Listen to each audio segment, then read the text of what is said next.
So today we thought that to look at the guaranteed annual income, and I'd like to make a few preliminary remarks about it, and I'll define it. Basically, I'm not suggesting the guaranteed annual income as a policy or an actual program is a panacea or a one-stop solution for solving social problems, or that it will provide any guarantee of civic virtue. However, to use Jim's framework a bit, it can provide a shift in paradigm. That is, the guaranteed annual income, depending on how one defines it and uses it, is in a sense an extension of freedom given universally to all citizens. And it also potentially strengthens citizens' not only individual choice and liberty, but also their ability to connect and choose relationships and possibly strengthen different kinds of communities. So to that extent, I'm proposing that the GAI is potentially revolutionary. But that doesn't mean it's necessarily going to solve any particular social problem, certainly by itself. A couple other preliminary remarks. The modern term used to denote GAI is now called basic income. So if you're using the term guaranteed annual income, you're old-fashioned like me.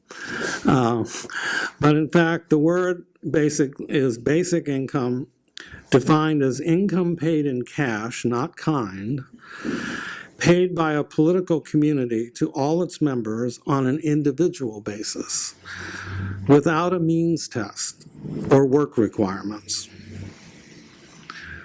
Sometimes it might be called a citizen's income, or if it's tied to a trust fund, a citizen's dividend. So it is a guaranteed annual income, but it's called basic income. And there are many, many papers and the concept as a paradigm changer is so multivalent and multi-directional, it impacts almost everything. And you can go to the website Basic Income Earth Network, and they have many, many different papers from many different years by scholars from all over the world investigating the concept, usually scholars sympathetic to the idea. The other thing is that there are variations to the guaranteed annual income. One can link a guaranteed annual income to some form of civic or public service requirement. So you can call the grant a service dividend. So this provides concrete reciprocity, which some people think is important, that you can't just get money unconditionally, but they have to give something back because that's a form of justice. And you could do that through community service or public service. So that's a variation of the ideal. Another variation is there can be targeted basic income, where the GAI is not paid to all citizens, or not paid to all citizens at the same time. And that means that it's usually targeted to those most disadvantaged citizens. And that usually gets seen and is found in the world, which we'll talk about, as a cash grant. Many of us would say that that really isn't the paradigm of basic income if you apply means testing and conditions to it. Because then it's just sort of another more efficient way of providing what we would normally call as categorical welfare, mainly because it makes social distinctions as to who is entitled and who isn't, and that creates categories and that creates stereotypes like we have already of welfare, people receiving food stamps or welfare. But nonetheless, in the world, there are a lot of experiments to try to do cash grants. And after the break, we'll come back and I'll review a few experiments, and we have a very good video from India on an experiment just completed with cash grants in an Indian village. For whatever reason, the idea of a guaranteed annual income, or its more limited view, cash grants, seems to be sweeping the world more and more. There was a PBS program on it. Switzerland is considering a referendum on the subject for the whole country. So it seems to be increasing, even though there aren't many great examples yet.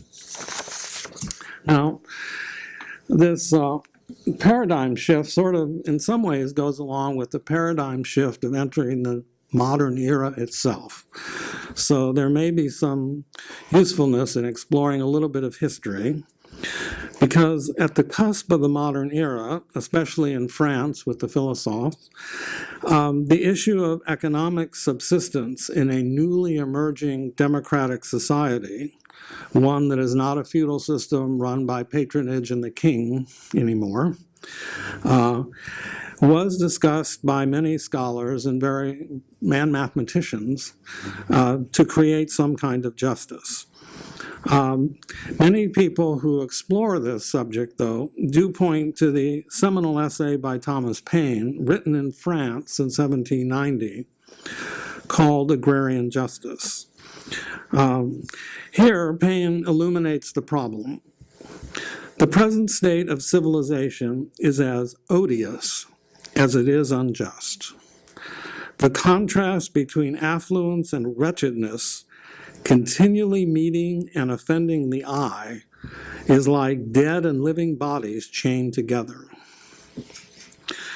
Paine and others even noted that even in so-called indigenous societies, or at that time sometimes called primitive civilizations, you did not see such stark contrasts among the members as you did in Western societies. And in fact, even today in a few New York City zip codes or on the streets of Bombay and the most fabulous hotels, if you look on the streets when you're woken up at 4 o'clock in the morning as people living on the sidewalk get going in their day, you see this tremendous contrast between affluence and wretchedness. So Paine then went to the source of the problem. And what he said was, man did not make the earth. And though he had a natural right to occupy it, he had no right to locate as his property in perpetuity any part of it.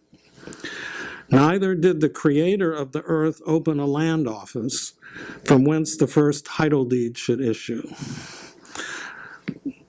In other words, land then was common to all mankind, and communities created commons, and out of commons were written and unwritten constitutions to address land use and property. And we should remember, even in the American colonies and the new American states, in pre-modern times, local societies were really communitarian. There were strict communities with community obligations and norms that people had to follow.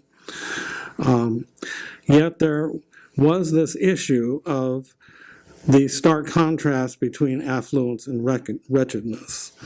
Now, Paine and others agreed with, let's say, John Locke, that people are able, through their labors, to be productive in their land use and can be productive and enhance themselves and their communities for what they do with the land.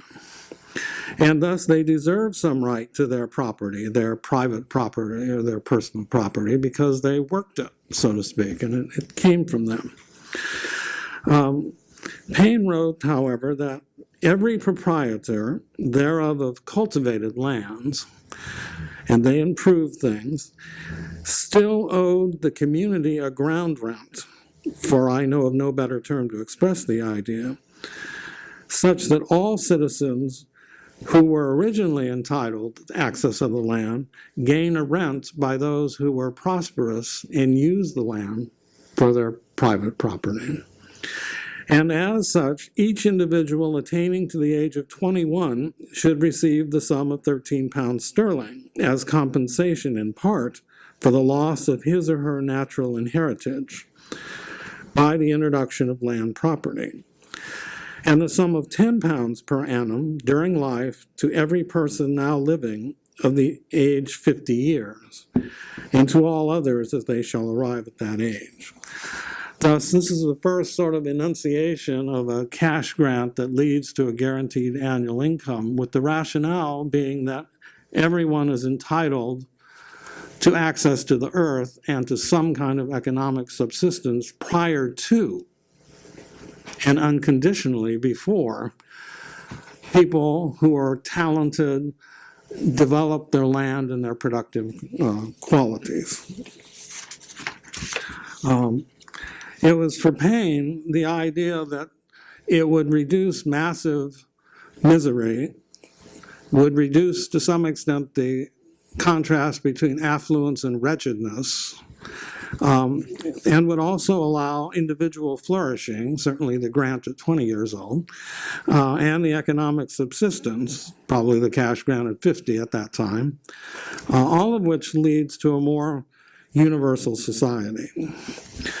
Now, while many of the other American founding fathers didn't specifically suggest a cash grant, Jefferson and Robespierre in France did advocate income floors and ceilings to preserve the natural equality of the political community. These are not usually emphasized when we study the founding fathers, at least in America, mainly because we make such sharp separations between liberty, equality, and fraternity. But in fact, those concepts are really interdependent. Yes, you can make a conceptual distinction, but in fact, they relate to each other very strongly.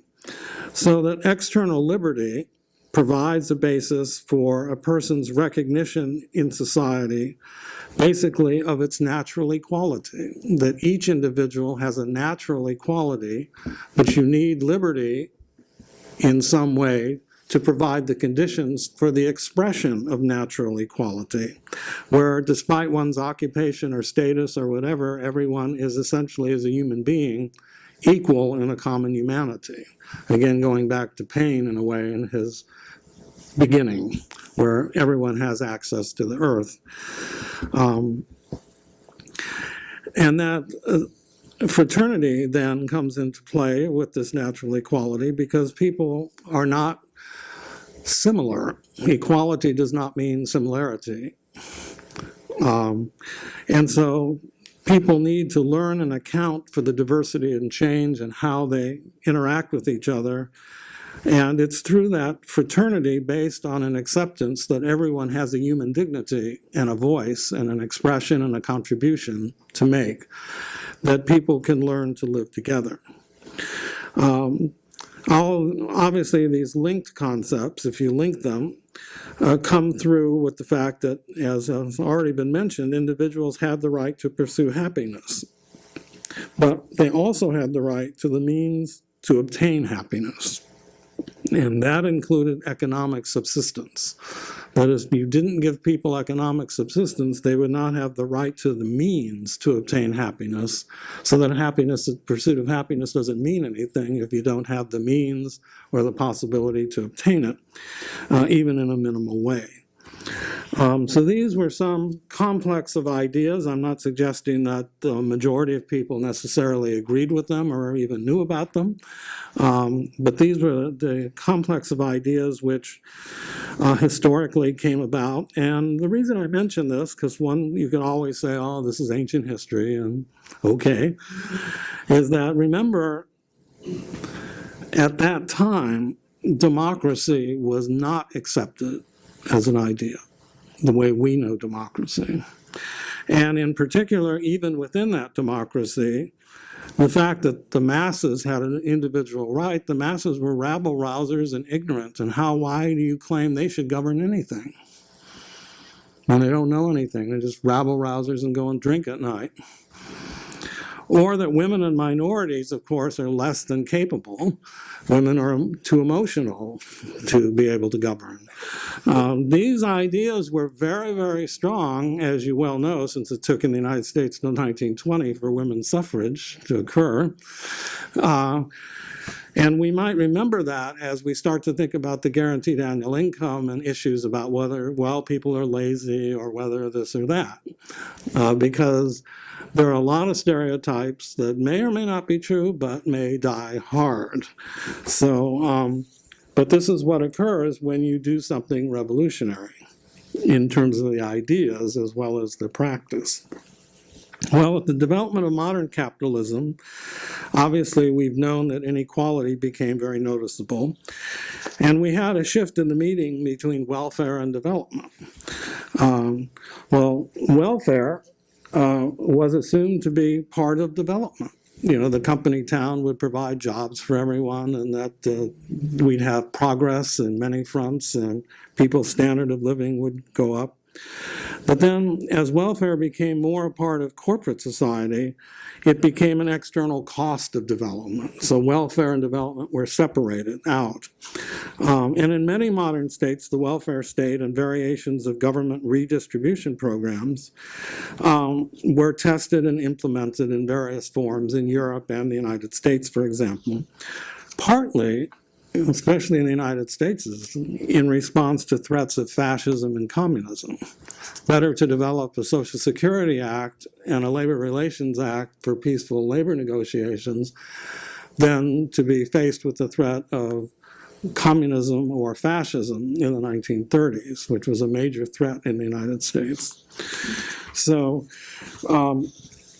however, we know that some of these plethora of programs and the classification of citizen benefits can be limiting, and to the individual sometimes demeaning, sometimes inadequate, and to the society somewhat costly.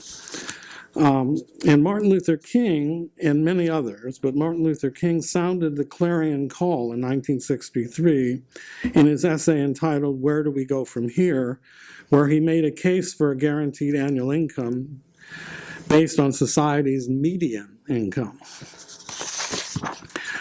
And basically what he said was that we knew that poverty had many causes, and there were twice as many people, white people, that were poor as Negro.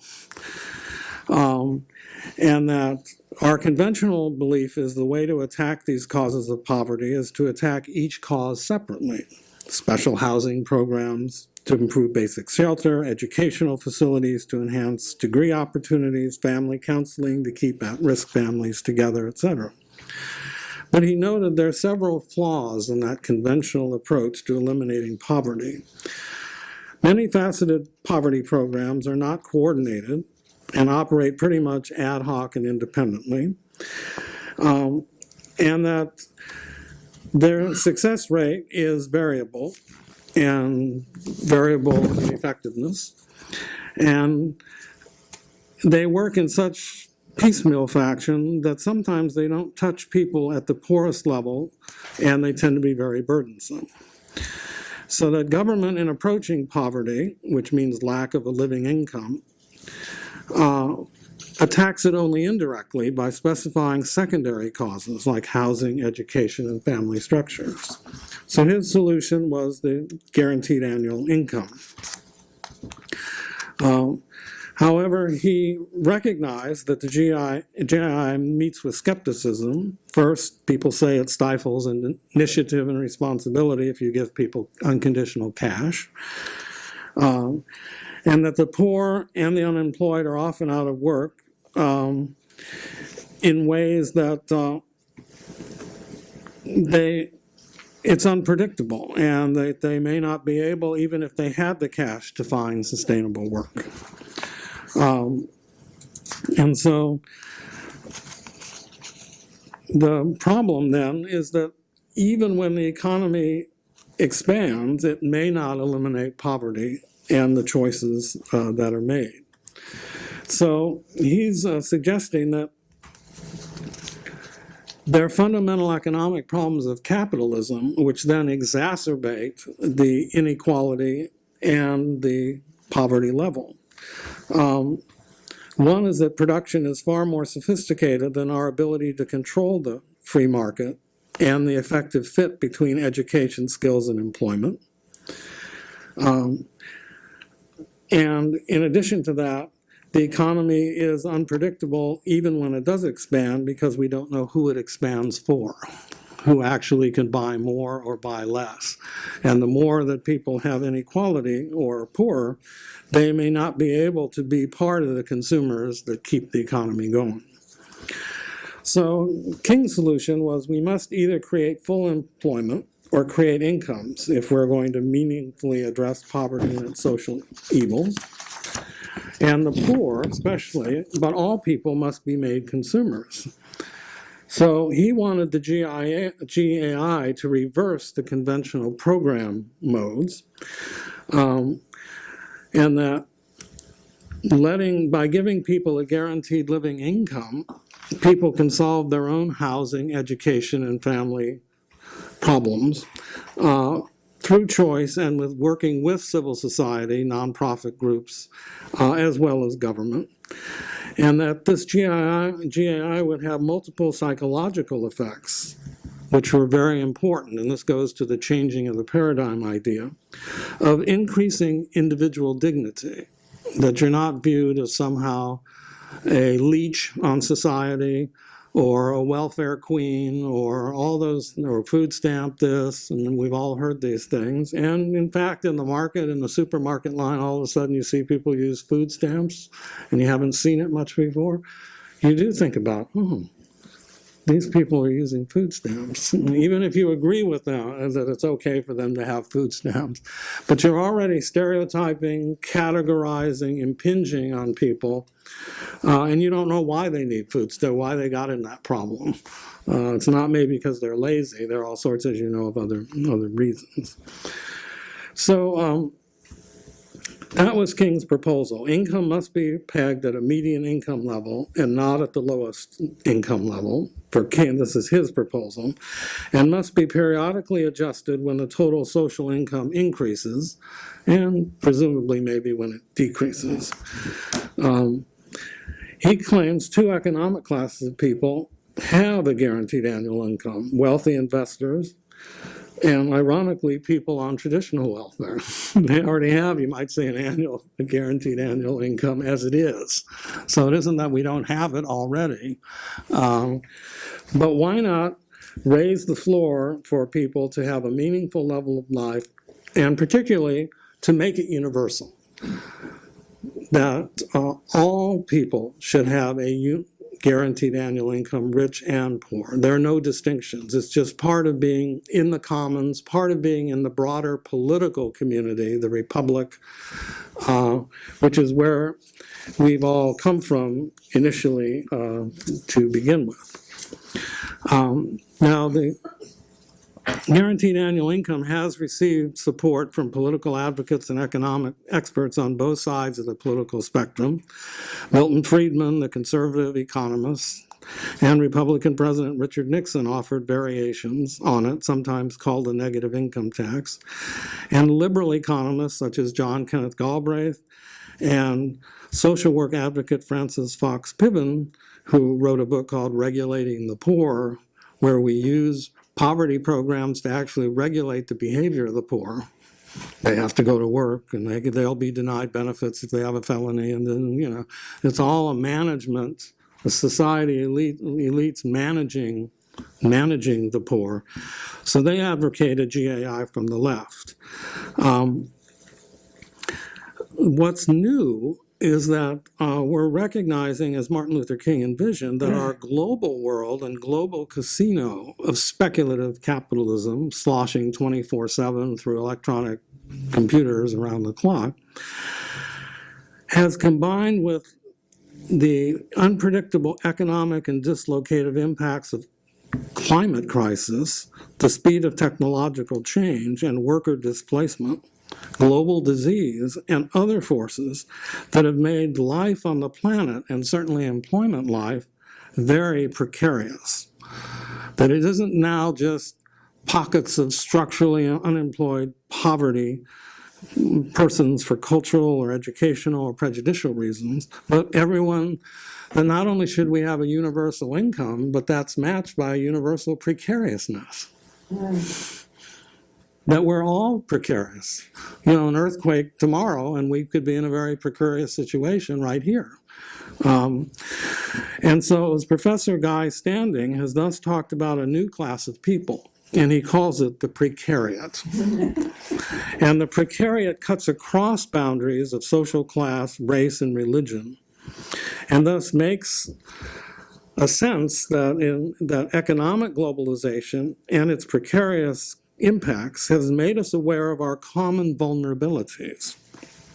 Yet, in shrinking time and space, has made us aware that we live on a globe as a commons, where we must tolerate and learn from our diversity in and through our common interests and sense of common humanity with others. And so, one could argue that in this paradigm shift, the GAI can begin to create a common ethical threshold of social solidarity. We can move from a commons of fear to a baseline commons of hope and flourishing to face the common challenges ahead. Now, while we may not be able to go back to our pre-modern version of the commons, globalization in all its dimensions have made us aware of our intricate interdependencies and supports that we share with everyone. And that these intricate and changing effects, which are embedded in the particular, in the local of impacts of diverse cultures and diverse geographies in microclimates, cannot be managed suitably by a national or international government. As Professor Raghavan Iyer noted, national governments should become inspirers of common effort, while local democracy needs to blend with honored and constructive traditions so that citizens will learn to practice and cherish democracy, but this can only be done locally. National governments are not suited to be architects of uniform services and large, uniform, standardized bureaucracies. There are, of course, exceptions to that, but in general, each individual in their micro-communities, supported by civil society and local government, need to create their own centers where hope, diversity, and flourishing can emerge. The GAI challenges all of us to answer the question that accompanies the extension of our liberty, that is our right to get a guaranteed annual income, and to express our natural equality, as to how much diversity can we trust and tolerate with regard to individual initiative and community renewal at the local level. Thus, the GAI can be seen as a revolutionary proposal to extend the radius of individual liberty while enabling freedom and fellowship to flourish in diversity in personal, communal, and citizenship domains. The GAI enables us to see ourselves and enables us to give more credence to our ability of choice, which means our self-definition as persons and citizens differently. It begins by giving each of us time sovereignty. Citizens would have more freedom and flexibility in allocating their time.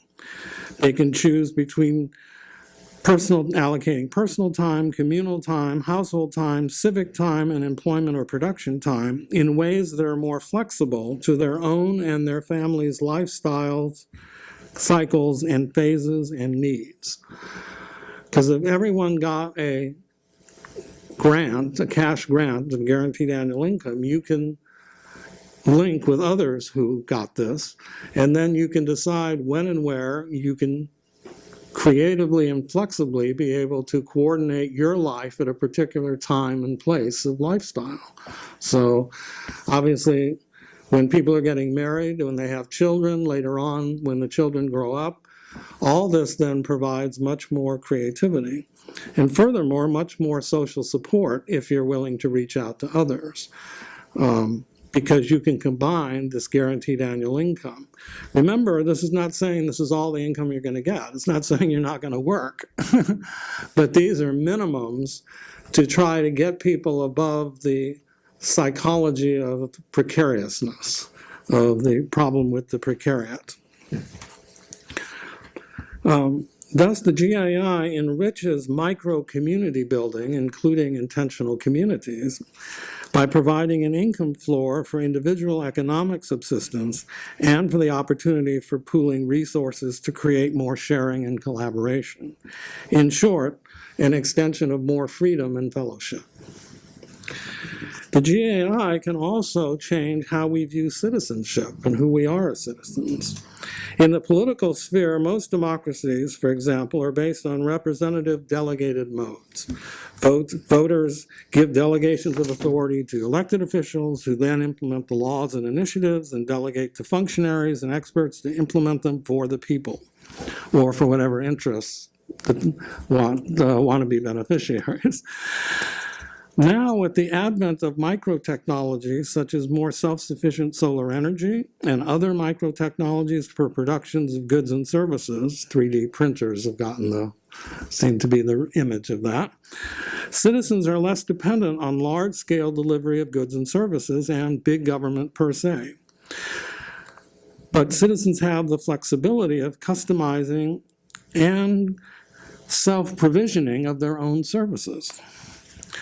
Thus, citizens loosen their dependence on more hierarchical delegated bureaucratic systems and can meet their citizen and consumer needs in a more varied fashion in micro-communities that they have with each other as well as civil society locally.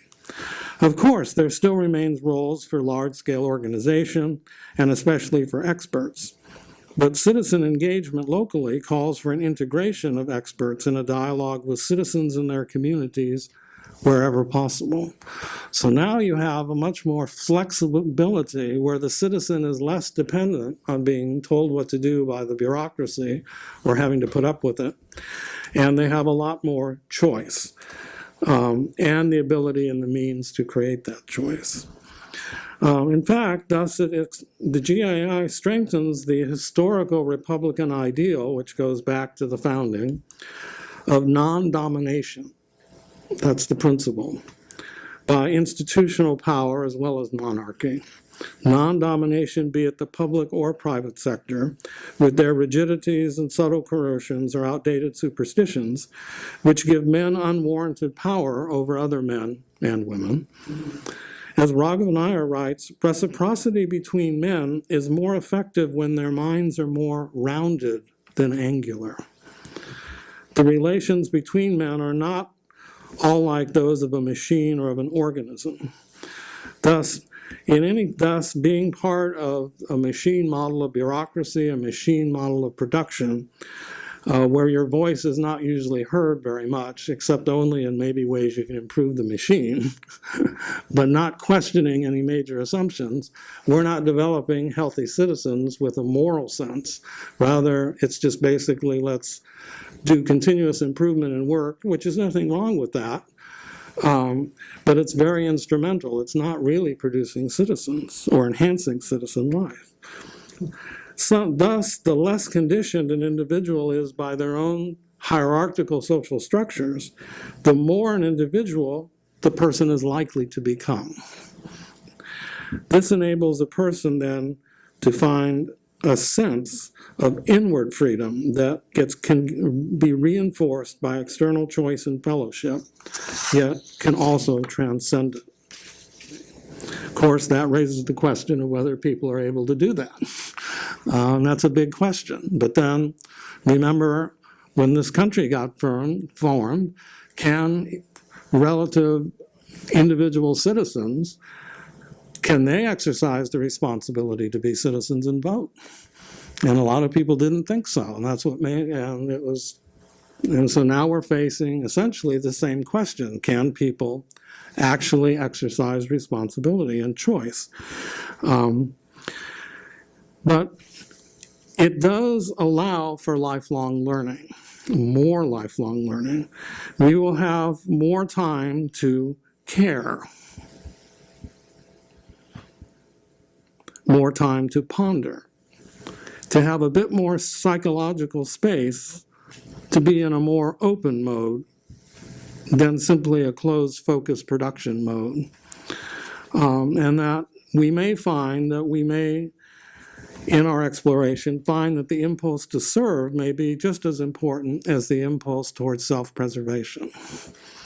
that service may become a greater attractor, especially with an income floor or a guaranteed annual income to support it in reality, than climbing the ladder and just looking for external tokens of status or the major expression of greed.